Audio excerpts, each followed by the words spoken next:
Hello everyone and welcome back to my channel. I had been gone for a moment. I had taken a break because I was going through my own personal battle with the community and the way it has progressed, and I guess, somewhat of a subliminal battle with other members in the community, which has stopped me from making content because I became very discouraged. I've been playing this game for over a decade, and a lot of the things that I've dealt with in the past couple of months are something I've never had to deal with in my 10 years of playing the game. But I decided not to let that stop me from creating content because I'm so excited about Sun and Moon. I'm so excited about the new format.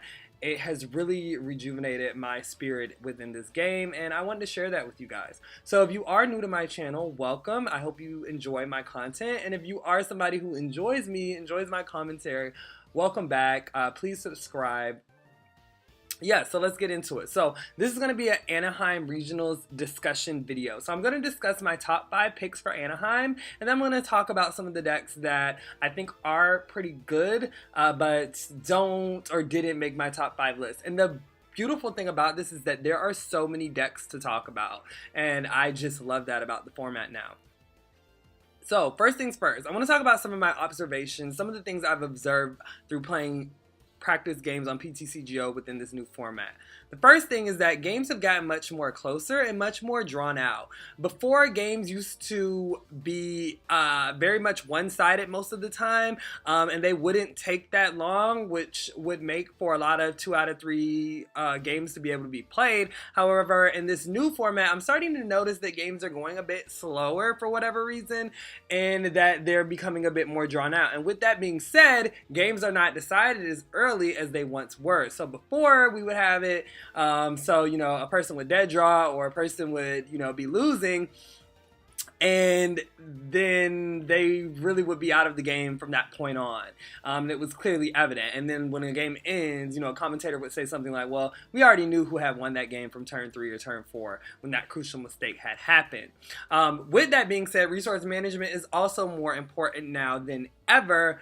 You need to make sure that you know how many cards you have in your deck, you know how many energies you have. And a lot of times, the games I've been playing, I've had my opponent deck out.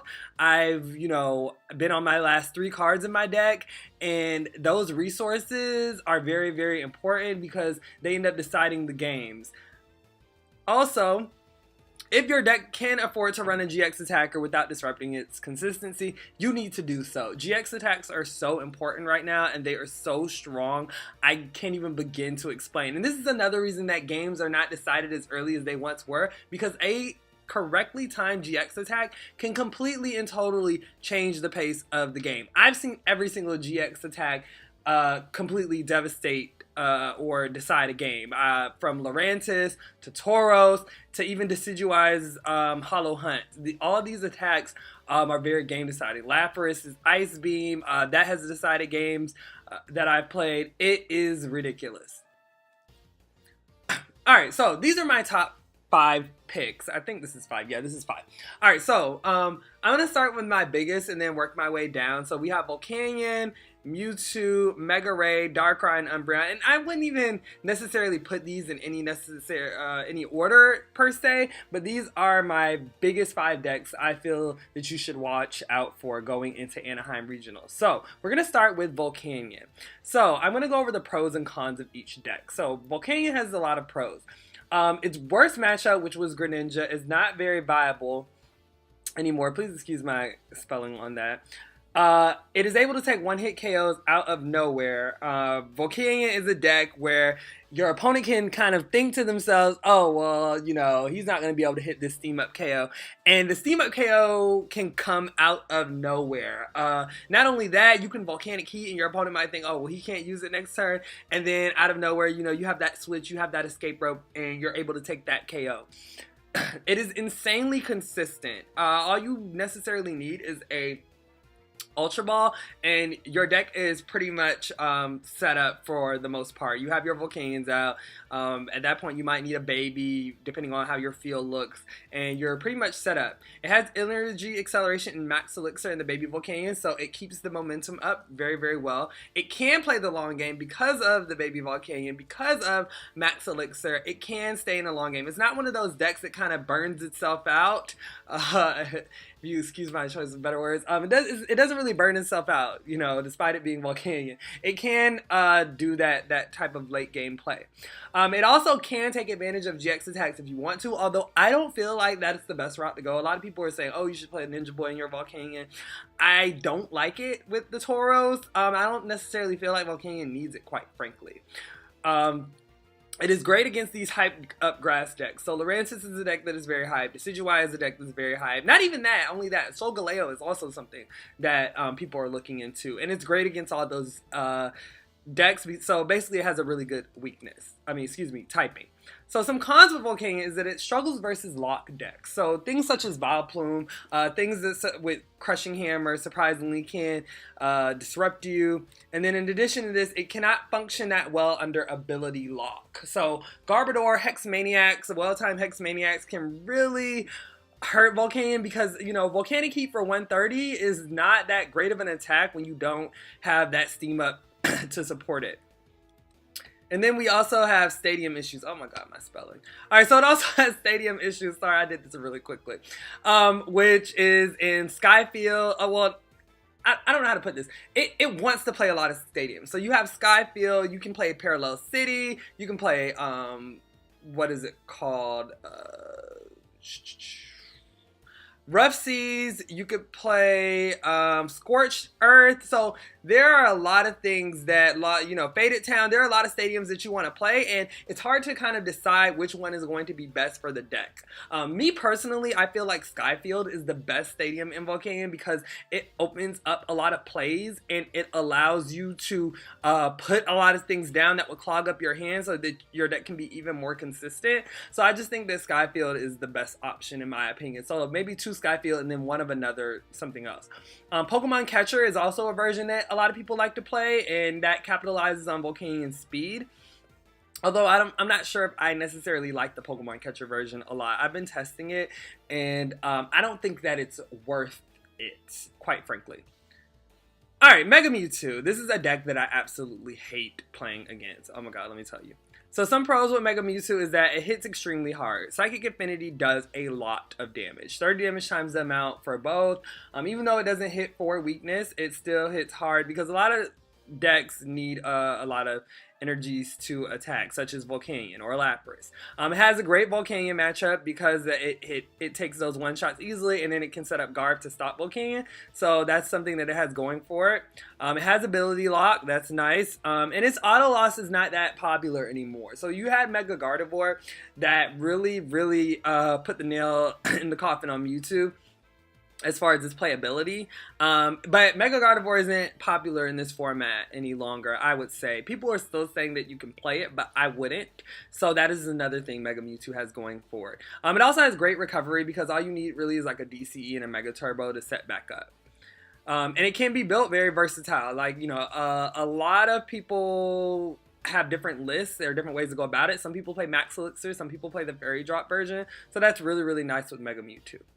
And it also has access to damage swap, which is really obnoxious, meaning that if you don't hit that one shot on Mega Mewtwo, it can just damage swap and get rid of the damage you put on it, and that's something that it has going for it that a lot of other decks don't have the ability to. Alright, so some cons with Mega Mewtwo is that it is weak to Psychic. Meaning that if your opponent is playing Psychic attackers such as, you know, Baby Mew, or if they are playing the new Espeon EX, they can hit you for that Psychic weakness, and you can't do much about it. And it also has a bad Dark matchup because they have resistance to you. Darkrai only attacks for 2 energies. Yveltal has an attack that capitalizes on the amount of energy attached as well, so that too. It also relies on special energy. So Crushing Hammer, things such as Enhanced Hammer, Umbreon GX's attack, can be very devastating to Mega Mewtwo EX. So those are some things to consider with it. I think the biggest thing I like about Mewtwo is that it has a really good Garb matchup, and it's just very consistent. It hits really hard, and it also has Garb to deal with those random things that you might run into. Alright, Mega Ray. This deck, to me, it doesn't have a lot of pros, but the pros are really good to the point where it's kind of like, oh, maybe you should play it. So Mega Ray is extremely consistent, and it can easily one-hit KO the entire format. Very, very fast. Probably by turn 2, it can hit 250 pretty easily. If not 250, 180 comes very easy for Mega Ray. So the cons with Mega Ray is that it's weak to lightning. So there are, you have Blitzel that can one-shot it for a DCE. People can check in the Jolteon into their Umbreon or Vespiquen decks to knock out Mega Ray very easily. It gets heavily countered by a common stadium. So Parallel City is very common as far as stadiums go, and it really shafts Mega Ray hard, because at that point you need to counter it, and not only that, you need like a Dragonite or something to recover from it. It does not have the strongest late game of all decks. Mega Ray, it's one of those decks that kind of, burns itself out. It is susceptible to a late game in, although it does play, the Dragonite and the Shaman, it can get out of it. But a Parallel City in an in late game to 2 or 1 can be pretty devastating for the deck. And most of the time, that's how I usually end up beating it. And it relies on special energy to attack, which I already talked about why that's kind of a bad thing. In addition to that, Volcanion has an answer to it with, what is it called? Entei. Entei is a really good answer to Mega Ray. It can hit it really hard and take a knockout with Steam Up in it. They only can take 1 prize on you. And they also can play Parallel City of their own. So I wouldn't say that it has the best Volk matchup, even though that matchup is winnable. But Mega Ray can, it can make short work of all these new GXs that were introduced, and I think that's the biggest appeal to it. So I would add that as another pro as well. Turbo Dark. Alright, so a lot of people are saying that this is probably going to be the best deck to play going in. That being because it is extremely consistent. You're only playing EX attackers for the most part. You can get them out extremely fast. You have max elixir, you have experience share. The Pokemon are very bulky. You put a Fighting Fury belt on Darkrai, it has 220. In addition to that, it has a very uncommon weakness. Fighting is not that common. Passimian has been introduced, but I don't think a lot of people are really going to play that. Unless they're expecting Darkrai, which I still wouldn't put my eggs in that Passimian basket. So, for the most part, Darkrai does have a very uncommon weakness, and it also has a good late game. Because of experience share, it keeps the momentum going very well. And I really like that about this deck. Alright, so cons. It was hard for me to find cons for this. It does not have the best Volcania matchup. Volcania can still easily hit that 220 with 3 Steam Ups. So it doesn't have the most amazing Volk matchup in the world, I would say. I haven't lost to the deck playing Volk yet. I don't know if some versions play Garbodor, but I think that would mess with your consistency, and quite frankly, I don't think you need Garb. The one-shot potential doesn't come until much later, that as well. So for the most part, you're two-shotting at first, even though you're doing it very fast, but sometimes two-shotting is not enough when you're playing against decks such as Garbodor. I mean, not Garbodor, but Volcanion or Mega Ray or even Mewtwo. Well, Mewtwo doesn't really matter because you resist it.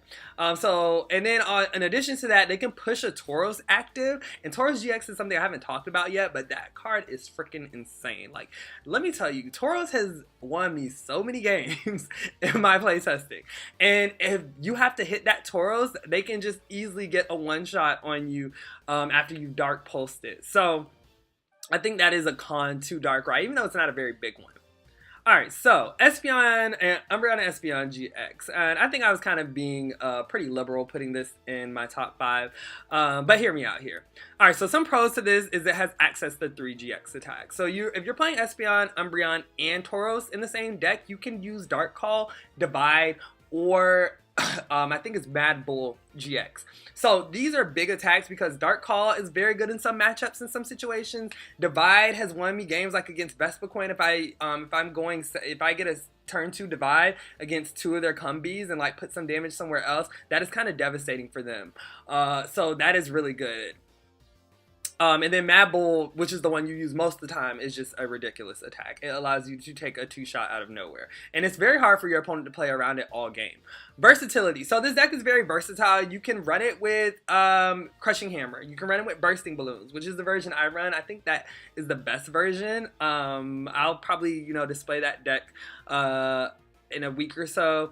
I've been doing very, very well with it. I think I've only dropped 1 game out of 15 on PTCGO, which is not saying a lot, but in my testing, it's been pretty good so far with the Bursting Balloons. The Crushing Hammer is also really good, but again, you're relying on flips at that point. Bursting Balloon allows you to slow the game down a lot, to the point where Espeon and Umbreon have a better shot at winning. So it allows you to play that long game. And also you can play the stage 1 EV attackers to, fit into whatever meta, or if your deck, say, is weak to Volcania, you can put in Vaporeon. If your deck is weak to Mega Ray, you can put in Jolteon. If your deck is weak to the Grass Mons, you can put in Flareon. So it has that versatility factor going for it, and I really like that about this deck. In addition to, that versatility also factors into the fact that it can play 3 GX attacks. Alright, it has uncommon weaknesses. Psychic is uncommon. Mega Mewtwo does not hit Espeon for super effective damage because of the attack, so I really like that. And again, like I said about Darkrai, fighting is not a very common weakness. And then even if they are playing Passimian, you have Espeon to kind of counteract that, but they have Mew, so it becomes an interesting game, to say the least. Alright, and it has no auto losses. I would not say that this deck is a deck that has an auto loss. I have not experienced any deck that, whenever I'm playing against it, I flat out lose. So I like decks with no auto losses. Alright, so cons. The deck wants to do too much. That is a problem. Some people want to play guard with it. Some people want to play, some people feel like you need that Zoroark. Some people feel like you need those extra stage 1s. Some people feel like you need Crushing Hammer. I feel like Bursting Balloon. I don't know if I would want to play it without Bursting Balloon at this point. So you have that factor. Nobody knows what the right build is quite yet, because the deck can do so many things. And I think that is a con. One-hit KOs are dependent on your opponent damaging you. So the deck can't really one-shot that well. Espeon GX's Psychic is usually hitting for like 120 to 180. 120 to 150, I would say, is what I usually hit for. So me taking one shot usually depends on my opponent attacking into Bursting Balloon or attacking into Taurus, which is not always the best thing when you have a format where so many Pokemon can take one shots. And it relies on special energy as well, which again, when you're playing, when I'm playing my version with the balloons and I'm playing against the Crushing Hammer mirror, it becomes a little difficult, even though I'd usually grind them out for whatever reason. But that is an issue, when you have special energy in your deck, it becomes an interesting game to play. In addition, Giratina is still running around, and that can be a bit obnoxious, even though Espeon can one-shot it with Psychic if they don't have the Fighting Fury belt attached. Alright. So, additional decks. So I'm going to run over these really, really quickly, not spending too much time. So we have the Lapras GX Water Box deck. I really, really like it. The only problem I have is that it's weak to grass, which is pretty popular. But other than that, it's been good. I've been playing against it. I think I've lost to it maybe once or twice with Volcanion. Volcanion, I've still been able to luckily beat it, but I do like the fact that it has a great Volcanion matchup, and it's very bulky. If you can avoid the grass, I would be very confident in this deck. I don't know how I would feel about the Mewtwo matchup too, so that's something else to consider, but I do like the Lapras GX.